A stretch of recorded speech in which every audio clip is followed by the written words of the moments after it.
वंचित बहुजन आघाडीचे संस्थापक ॲडव्होकेट प्रकाश आंबेडकर यांची शुक्रवारी इचलकरंजीतील लोकशाहीर अण्णाभाऊ साठे मैदानावर राजकीय न्याय हक्क निर्धार सभा आयोजित करण्यात आली होती। या सभेत बोलताना ॲडव्होकेट आंबेडकर यांनी काँग्रेस पक्षाच्या ध्येय धोरणांवर तीव्र शब्दात टीका केली। एक मुख्यमंत्री भाजपवासी झाले आहेत तर आणखीन एक जण रांगेत आहेत। यासाठी खंबीर भूमिका भाजप विरोधात घेणं गरजेचं असतं। त्या ठिकाणी काँग्रेस माघार घेते अशी टीका त्यांनी केली।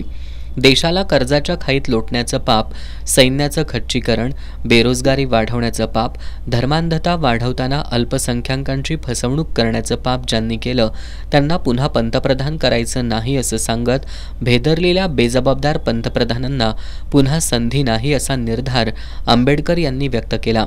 भाजपला थोपवण्यासाठी महाविकास आघाडीत जाण्याचे आमचे प्रयत्न अखेरपर्यंत कायम राहतील, पण त्यांच्यातील भांडणं संपल्यानंतरच आमचा विचार होईल। त्यामुळे वंचित बहुजन आघाडी आता आपल्या मार्गाने चालेल असंही आंबेडकरांनी सांगितलं। यावेळी महिला प्रदेशाध्यक्षा रेखाताई ठाकूर यांच्यासह राज्यातील विविध भागातून आलेल्या पदाधिकाऱ्यांनी मनोगत व्यक्त केली। सभेला सोमनाथ साळुंखे, सरोजिनी बनसोडे, अनिल जाधव, क्रांती सावंत, अफरोज मुल्ला, गोविंद दळवी, किसन चव्हाण आदी उपस्थित होते।